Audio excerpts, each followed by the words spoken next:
Assalamualaikum warahmatullahi wabarakatuh. Jumpa lagi dengan Ibu Rizky. Hari ini kita akan membahas bakteri.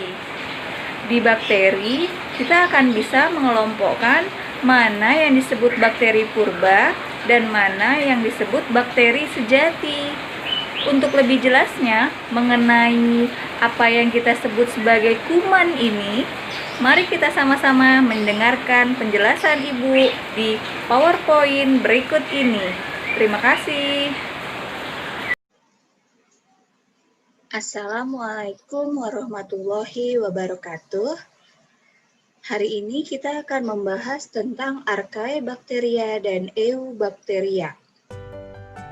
Perkenalkan, nama Ibu Rizky Nopritasari, bekerja di SMA Negeri 34 Jakarta. Kompetensi dasar yang harus kamu miliki adalah kamu bisa menggolongkan Archaebacteria dan Eubacteria. Yang kedua, mengetahui ciri-ciri dan peran bakteri di kehidupan. Indikator yang harus kamu pahami, yang pertama, tahu tentang prokariotik. Yang kedua, menjelaskan Archaebacteria. Yang ketiga, menjelaskan Eubacteria. Yang keempat, menghubungkan antara bakteri dan manusia. Yang kelima, menjelaskan persamaan dan perbedaan archae dan bakteri. Yang keenam, punya sikap tanggung jawab dalam mempelajari bakteri. Terakhir adalah menjelaskan Cyanobacteria. Coba perhatikan gambar berikut ini. Gambar pertama, gambar apa? Gambar kedua, gambar apa? Sebutkan nama penyakitnya dan disebabkan oleh apa ya? Ini merupakan persepsi awal untuk kamu apabila kamu mengalami sakit perut atau diare, maka ini disebabkan oleh yang disebut bakteri. Kalau yang kedua, gambar orang batuk itu juga sama. Ini mengidentifikasikan kalau dia terserang saluran pernafasan atas. Atau bisa juga disebut juga TBC. Ini disebabkan oleh yang namanya Mycobacterium tuberculosis. Itu ya.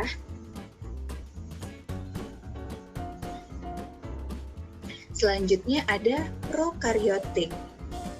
Ini adalah gambar bakteri. Kenapa kita bahas prokaryotik? Karena bakteri merupakan organisme yang tidak punya membran inti. Maksud dari tidak punya membran inti adalah setiap inti sel itu beberapa makhluk hidup ada selaputnya, ada yang membungkus. Namun hanya organisme seperti bakteri dan ganggang hijau biru yang disebut juga prokaryotik. Hanya dua ini ya. Selebihnya kita manusia termasuk ke dalam eukaryotik. Eukaryotik itu maksudnya punya membran inti. Jadi selaputnya si inti sel ada. Oke ya, ingat prokaryotik. Kita masuk soal pertama. Coba nanti kamu jawab di rumah sendiri ya.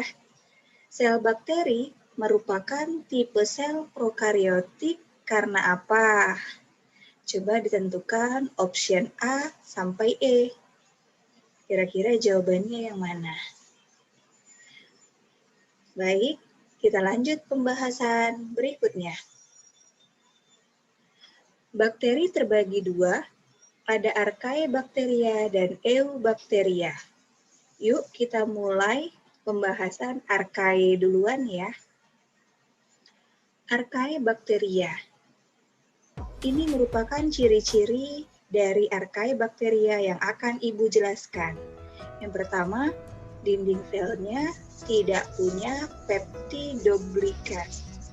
Peptidoglikan itu adalah gabungan protein dan glukosa. Terdapat di wilayah yang ekstrim, yaitu kadar garam yang tinggi dan suhu yang tinggi. Jenis dari archaea bakteria ini ada yang gram positif dan gram negatif. Maksud dari gram positif adalah archaea yang punya kapsul. Kalau gram negatif itu yang tidak punya kapsul. Ciri berikutnya adalah tidak ada organel, punya alat gerak, tidak punya klorofil, anaerob, maksudnya tidak butuh oksigen untuk hidup, ada membran plasma yang mengandung lemak. Jadi archaea ini termasuk ciri bakteri yang sudah punah atau yang sudah lampau, sudah purba. Contoh dari archaea bisa kamu lihat di gambar sebelah kiri. Sementara pengelompokan archaea bakteria ada 3. Yang pertama, metanogen. Yang kedua, halofil. Yang ketiga, thermosidofil. Yang pertama ya, metanogen itu ingat aja ada kata-kata metanol. Jadi, bakteri ini menghasilkan metana. Halofil. Halo itu artinya garam. Filia artinya cinta. Jadi, halofil adalah bakteri yang suka hidup di kadar garam yang tinggi. Thermosidofil. Bakteri ini hidup di lingkungan yang ekstrim. Thermos itu artinya panas. Hidup, asid itu artinya asam. Filia artinya cinta. Jadi, thermosidofil adalah bakteri yang suka hidup di tempat yang suhunya panas, kadar asamnya tinggi, dan suka tinggal di tempat yang panas dan asamnya tinggi. Metanol, halofil, thermosidofil. Ada soal lagi? Coba kita jawab. Berikut ini yang termasuk kelompok archaea adalah mudah sekali ini jawabannya, yaitu bakteri metanogenik. Oke, itu jawabannya ya. Sekarang kita lanjut ke Eubacteria. Itu adalah gambar dari bakteri sejati di samping kanan yang kamu lihat. Bakteri ini disebut juga kuman, termasuk ke dalam prokariotik, dan kita lihat ciri-cirinya atau bentuknya dulu. Struktur sel prokariotik. Gambarnya lucu ya, ada ekornya. Jadi, di sini ada flagela. Flagela ini disebut bulu cambuk, adalah alat gerak dari bakteri. Yang kedua, ada nukleoid. Nukleoid ini adalah nukleus di dalam tubuh bakteri, mengatur seluruh aktivitas selnya. Yang ketiga, ada sitoplasma. Pengertiannya adalah cairan di dalam sel. Fungsinya adalah untuk metabolisme kegiatan organel-organel di dalam sel. Yang keempat, ada kapsul. Kapsul itu dia bisa mengeluarkan cairan lendir bagi bakteri yang fungsinya adalah untuk melindungi diri bakteri dari lingkungan yang buruk. Jadi, ada beberapa bakteri yang punya kapsul, itu disebut juga bakteri gram positif. Ada beberapa bakteri yang tidak punya kapsul, disebut bakteri gram negatif. Berikutnya, ada dinding sel. Dinding sel pada bakteri berfungsi untuk memberi bentuk tubuh pada bakteri. Lalu ada membran sitoplasma, itu adalah lapisan bagian dalam dari dinding sel. Kemudian ada ribosom. Ribosom itu yang bintik-bintik halus kecil, gunanya untuk menyusun protein. Lalu ada pili. Pili ini adalah rambut-rambut halus yang keluar dari kapsul. Fungsinya adalah untuk kawin. Jadi nanti kalau bakteri ketemu dengan bakteri lain, maka pilinya menyatu sehingga yang dikeluarkan adalah DNA sirkuler yang berasal dari nukleoid keluar melalui pili dan didonorkan ke bakteri yang menerima. Jadi pilinya ini merupakan alat untuk kawin. Itu ya. Ayo coba jawab lagi pertanyaan ini. Fungsi kapsul pada bakteri adalah, coba dijawab sendiri ya. Berikutnya, soal yang lain. Kandungan spesifik dinding sel bakteri adalah, nah tadi sudah Ibu jelaskan di awal, silahkan coba diingat-ingat untuk dijawab. Sekarang kita masuk ke ciri-ciri bakteri. Ciri-ciri bakteri, yang pertama ukurannya hanya sebesar 1-5 mikron, kecil ya. Yang kedua, reproduksi seksualnya dengan menggunakan paraseksual. Nanti paraseksual ini ada 3 macam. Kita jelaskan di slide berikutnya. Yang ketiga, ada, bentar ya, Ibu pinggirkan dulu. Kapsul. Kapsul itu berfungsi untuk perlindungan diri. Yang keempat, ada membran plasma yang diliputi oleh lemak. Yang kelima, dinding selnya tersusun atas peptidoglycan. Yang keenam, punya organel sel. Yang ketujuh, selnya bersel satu, prokariot, dan tidak punya klorofil. Reproduksi aseksualnya yang tidak kawin dengan cara pembelahan linear. Yang terakhir, jika kondisi buruk, maka bakteri akan membentuk yang namanya endospora. Itu ya, bedakan dengan Archaebacteria yang tadi. Pengelompokan bakteri ada banyak sekali. Yang pertama, cara mendapatkan makanannya. Bakteri itu bisa membutuhkan organisme lain untuk bisa hidup, namanya heterotrof. Ada juga bakteri yang punya pigmen, sehingga dia mampu memasak makanannya sendiri, namanya autotrof. Berdasarkan kebutuhan oksigennya, bakteri itu dibagi dua. Ada yang butuh oksigen, disebut juga aerob, dan ada yang tidak butuh oksigen, disebut juga anaerob. Berdasarkan flagelnya, ada 4, ada 5, oke. Yang pertama ada artrit, itu flagelnya tidak ada. Yang kedua ada monotrit, flagelnya hanya 1. Yang ketiga lopotrit, flagelnya ada banyak di satu sisi. Yang keempat amfitrit, flagelnya di kanan dan kiri, tangan kanan dan kiri. Yang kelima eritrit, flagelnya di semua badannya. Berdasarkan bentuknya, bakteri dibagi 3. Ini yang sering keluar soal. Ada fokus, bentuk bulat, basius, batang, dan spiral, bentuk spiral. Ini adalah contoh banyak dari bakteri yang sudah ditemukan oleh para peneliti berdasarkan jenis penyakit yang ditemukan pada manusia. Lucu-lucu ya bentuknya ya.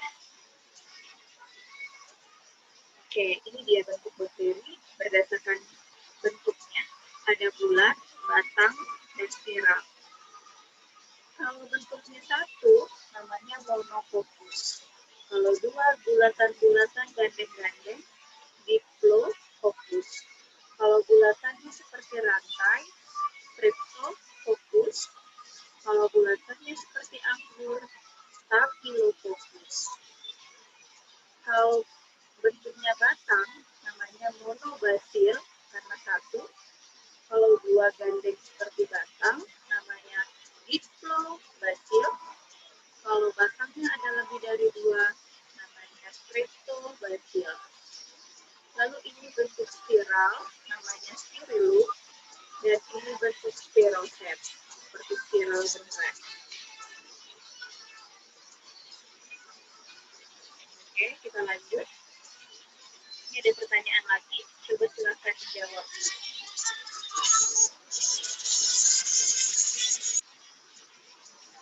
Baik, kita mulai lagi ya. Sudah lelah belum? Mudah-mudahan tidak lelah ya. Ada istilah pewarnaan gram. Di sini gue akan jelaskan saja maksud dari bakteri gram positif dan gram negatif. Jadi, kalau di laboratorium, kita akan mulai bisa melakukan. Baik, kalau di laboratorium, kita akan bisa mengidentifikasi apakah bakteri itu termasuk ke dalam gram positif dan gram negatif. Bagaimana caranya? Caranya adalah dengan meneteskan larutan gram strain sejenis kristal violet ke olesan yang kita anggap ada bakteri. Misalnya kita ambil nih satu bagian dari sisi kamar mandi atau satu bagian dari sisi lantai. Lalu kita cek di lab dan kita tetesi kristal violet. Apabila warna yang sudah kita tetesi berubah menjadi warna ungu, maka bakteri itu disebut gram positif. Kalau berubah menjadi warna pink, maka bakteri itu berubah jadi negatif. Kita lanjut. Reproduksi seksual ada 3 macam. Ada transformasi, ada transduksi, dan ada konjugasi. Sementara kalau aseksual itu hanya membelah diri dari 1 sel menjadi 2 sel menjadi 4 sel, dan seterusnya. Kita lihat gambarnya ya di sebelah. Kalau transformasi seperti ini, pengertiannya adalah pemindahan potongan materi genetik atau DNA dari luar sel bakteri penerima. Jadi, ini kan tubuh bakteri, di dalamnya ada DNA. Tubuh bakterinya hancur atau lisis, maka DNA-nya keluar. Sel penerima siap menerima DNA bakteri yang akan didonorkan ke sel penerima. Gitu aja. Yang kedua, transduksi. Kalau transduksi, pemindahan DNA dari sel pemberi ke sel penerima dengan perantaraan virus. Kata kuncinya di sini. Caranya bagaimana? Ini sel donor yang mau mendonorkan DNA-nya. Virusnya sudah mengambil DNA bakteri. Kemudian virus di dalam tubuh bakteri lisis keluar. Nah, keluarnya virus-virus ini akan mencari DNA ataupun bakteri yang baru untuk menginjeksikan DNA-nya ke dalam tubuh bakteri. Ya. Yang ketiga, ada yang namanya konjugasi. Kalau dikatakan konjugasi, dia melalui kontak pilih, jadi kawin dengan cara ada gabungan pilih seks. Jadi gambarnya seperti ini, DNA langsung ditransfer melalui pilih seks. Itu ya. Kita lanjut di soal lagi ya. Coba. Bakteri dapat melakukan reproduksi secara seksual dengan cara apa? Ayo, coba dijawab. Bakteri dan manusia. Kita akan membahas tentang peranan bakteri. Ada yang menguntungkan, ada yang merugikan. Kita lihat yang menguntungkan ya. Dia menghasilkan antibiotik, kemudian dapat menyuburkan tanah, lalu ada yang bakteri meningkat nitrogen, ada yang membentuk vitamin K di usus besar, lalu ada pembuatan keju dan membuat yogurt. Sementara kalau yang merugikan apa saja? Yang merugikan itu banyak juga, penyebab penyakit gonore, kemudian penyebab radang selaput otak, ada yang penyebab tetanus, ada yang menyebabkan antraks, kolera, tifus, sampar atau pes, dan penyakit sifilis atau raja singa. Jadi, yang merugikan juga banyak, yang menguntungkan juga banyak. Bisa kita makan juga dari hasil produksi bakteri. Persamaan dan perbedaan archaea dan eubacteria. Persamaannya apa? Persamaannya jumlah selnya sama, bersel satu, tipe selnya sama, sel prokariotik, organel selnya yang tidak dimiliki juga sama, gerakannya pakai flagel, dan organisme uniseluler, maksudnya bersel satu. Perbedaan archaea dan eubacteria terletak pada cara hidupnya. Kalau archaea tadi wilayah ekstrim, kalau eubacteria terdapat di mana-mana. Dia bisa heterotrof dan autotrof kalau bakteri. Dan penyusun dinding selnya, kalau archaea itu selulosa.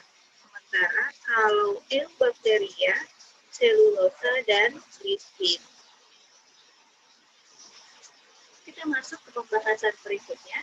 Ini temannya bakteri, namanya Cyanobacteria. Cirinya bagaimana? Cirinya prokariot juga, tapi dia punya klorofil, karena nama latin dari Cyanobacteria itu artinya adalah gambar hijau biru.